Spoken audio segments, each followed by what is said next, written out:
Hey, what is going on, guys? This is the SS Ultimate Goku back with another video. Oh my god. Here we go again. Round two. So we have somewhat of an update on the fallout from the CM Punk Jungle Boy Jack Perry thing. Well, supposedly. Supposedly. So I'm gonna get to some of the things that have been addressed since yesterday, because new things are coming out, new things are changing. We'll probably get the full picture by Dynamite, and that's why I'm, at this point I just don't even care until we get to Dynamite, because today, tomorrow, and even the build up to Wednesday, there's going to be so many things that are going to come out, and a lot of it's going to be fake news. As you know, there's going to be fake stories that are going to come out. So at this point, I'm going to try to weed very limitedly, as much as I can, on some of the stuff that's coming out, because a lot of it isn't true. But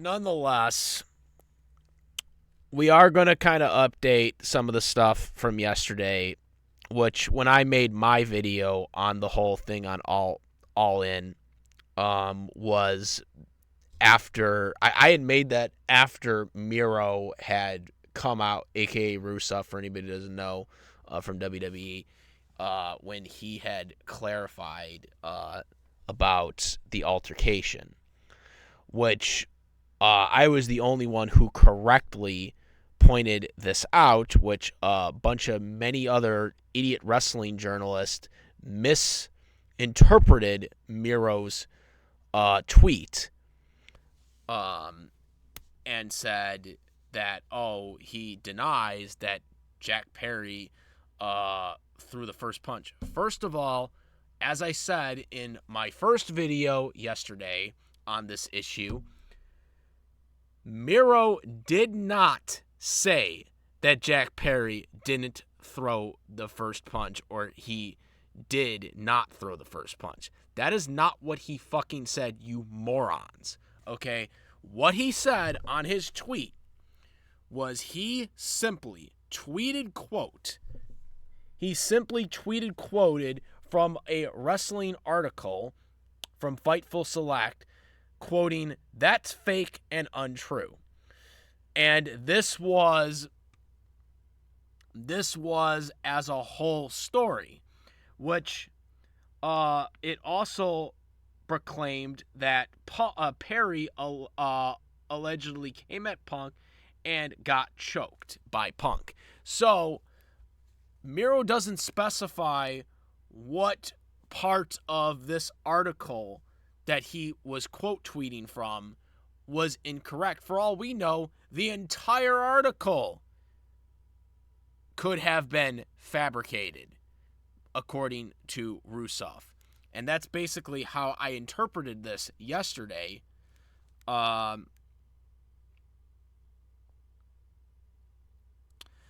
is how I interpreted it yesterday, was that Miro was saying that this was fake and false as a whole, which includes the CM Punk choke. So that was what I interpreted from Miro's quote tweet yesterday. And I had even mentioned that briefly in my video. So let's get that cleared up right now, because there are idiots that are running with the story that, oh, Miro disproved that Jack Perry threw the first punch. That's not what he did. He disproved that the article that was early reported was fake and untrue, which could also mean the CM Punk choke as well that came out, that was in that article. So let's get that fake bullshit news out of the way. So now let's move on to the next part that I wanted to bring up, which is this new update, apparently, supposedly. I don't know if it's true, but there was a report that both Jack Perry, Jungle Boy Jack Perry, and CM Punk have been both suspended pending an investigation. Now, I don't believe this because, one, they're still showing CM Punk highlights from the pay-per-view, and number two, they are not going to suspend CM Punk literally right before Chicago.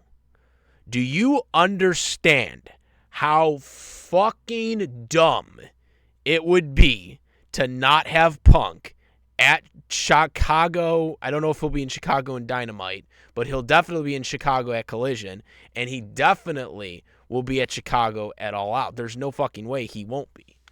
You cannot not have Chicago not have CM Punk. You know how fucking pissed those fans are going to be because of something that Jack Perry did? Okay? So that fucking shit's not happening. Okay? And the person who reported this was someone who's very skeptical when it comes to reporting because it's our friend, and most importantly, our Dave Meltzer's butt buddy, Brian Alvarez.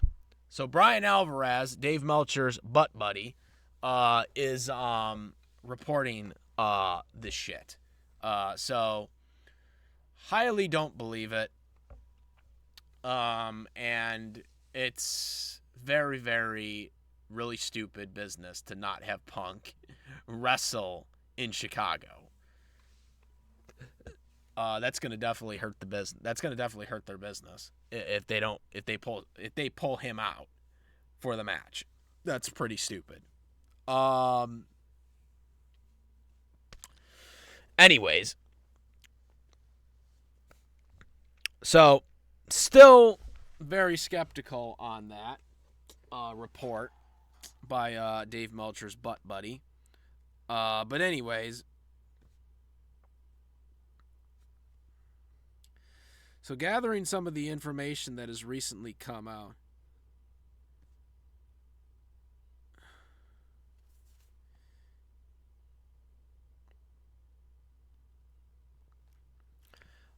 Some of the details that are coming out is basically what we heard yesterday, and that was that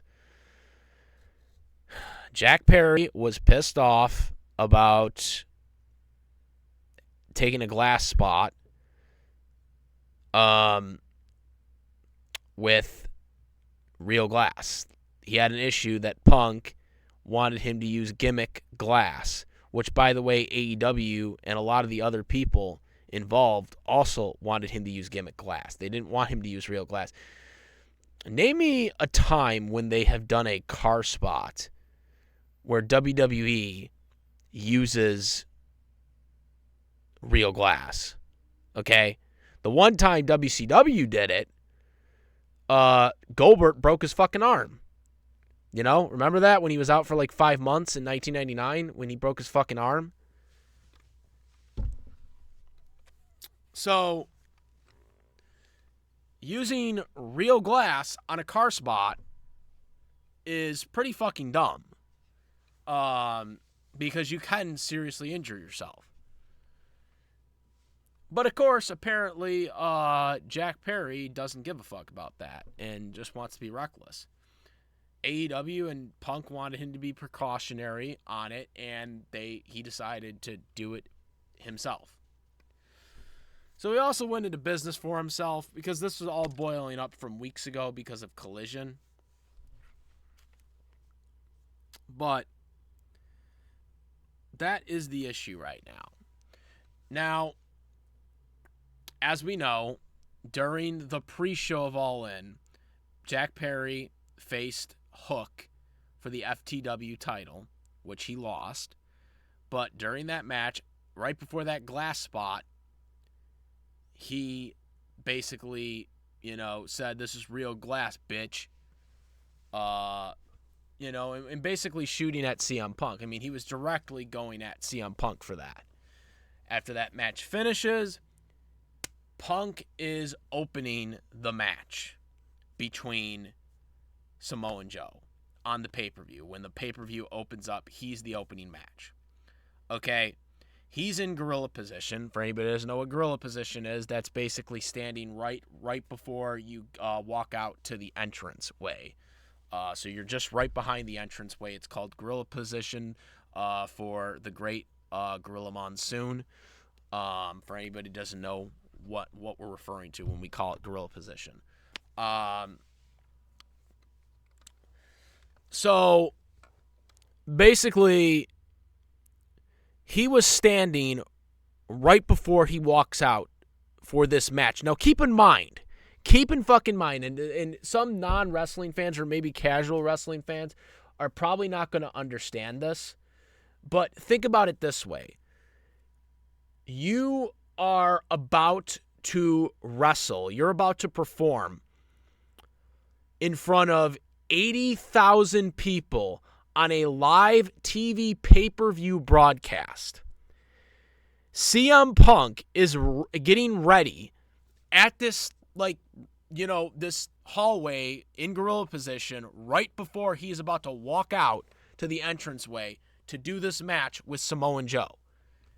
And you got this fuckface, okay, Jack Perry, fucking going right up to him, getting into his face, pushing him, trying to provoke him to do something when he is trying to mentally prepare to wrestle in front of 80,000 people, okay, at a top-tier level. And you got this idiot who just on the pre-show freaking just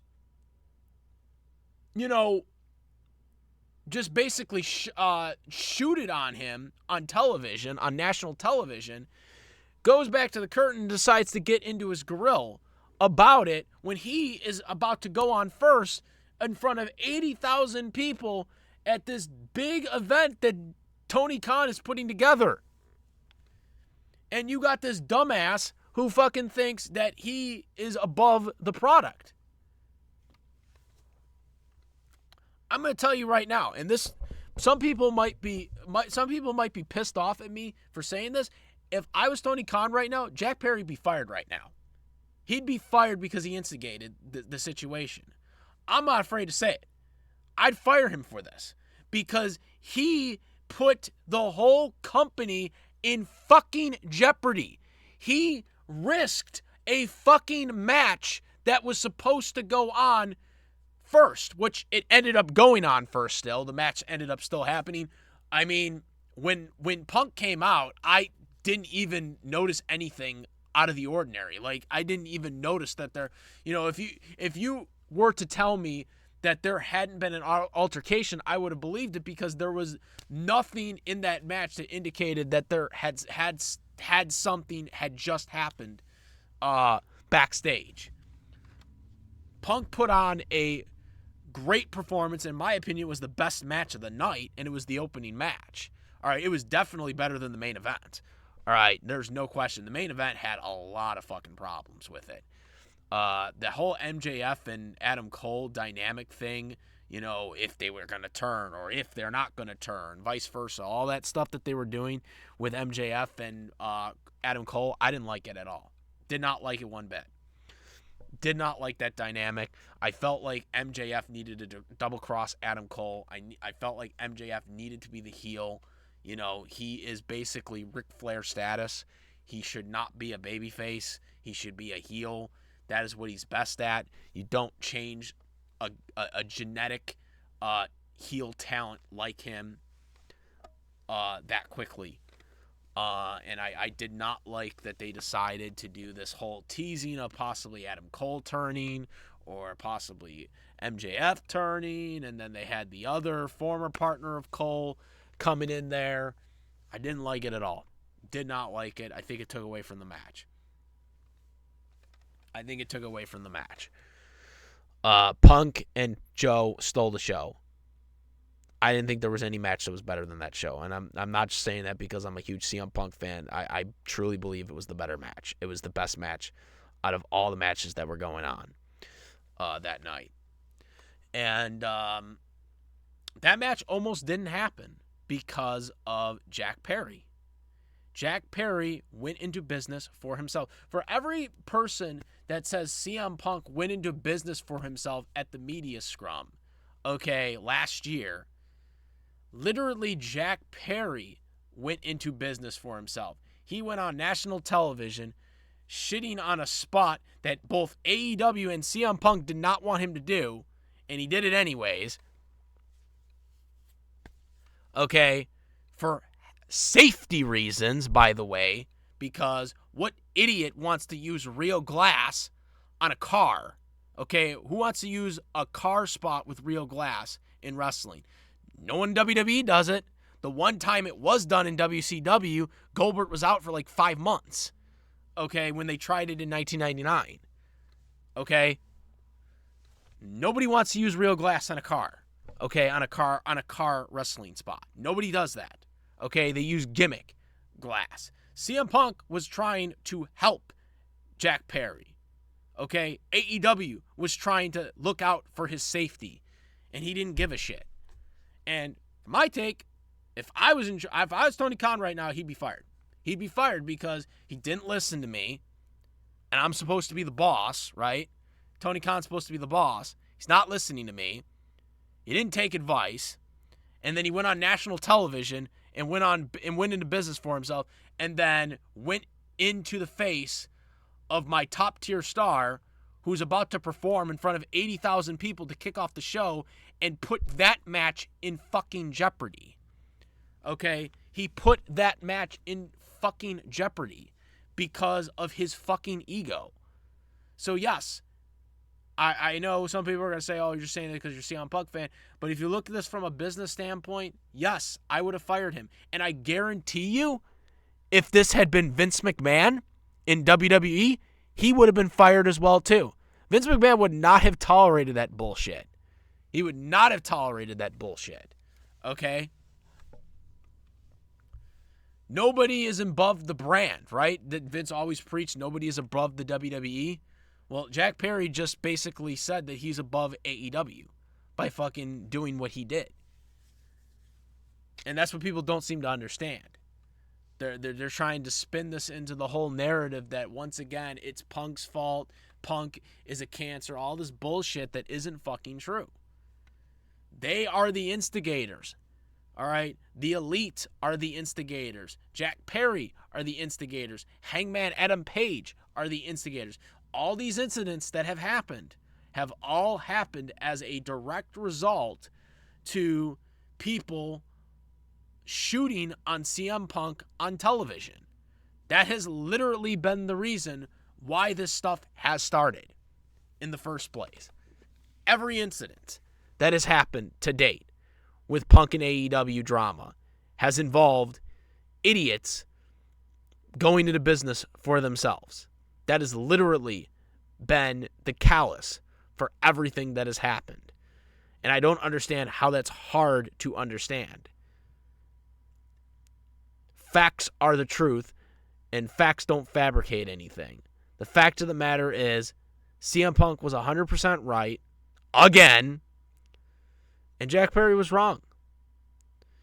And the fact that this supposed independent investigation, which there is no supposed independent investigation, there wasn't an independent investigation last time, never was acknowledged, never actually happened.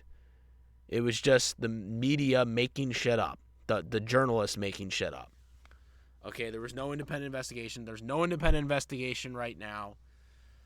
Punk, I am 90% sure, will be in Chicago this week to set up the all-out match.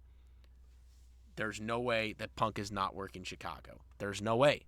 There's no way. That would be a huge blow, and that would be really fucking stupid by Tony Khan to not put him in there. So that's what I got to say. That is my update. Um, like I said, most of the incidents that have come out now has been, you know, getting Jack Perry getting in Punk's face, pushing him, Punk pushing back, and then ultimately a skoggle. There was no punches thrown, according to what I've heard, but Punk then supposedly choked him because, of the scuffles that were going on. And, of course, Punk was getting ready for a match. Or was just about to get out there for a match. Like, this was literally happening about, 5 minutes before Punk was supposed to go out. Like, that's allegedly how much time was before Punk went out to have the match with Samoa Joe. So this all happened within a very, very quick radius. The altercation happens, the pay-per-view starts, and then Punk's supposed to go out, to do his match. I mean, that all happened within 5 to 10 minutes of the start of the show. And then Punk goes on to have the best match of the night. Out of everybody, he has the best match of the night with Samoa Joe, in my opinion. So, that's what I got to say about this. Comment, rate. If you like to my videos, please subscribe. Hit the notification bell for all the latest contents. Thank you. That is about it. I am the SS Ultimate Goku. Out of here. Peace.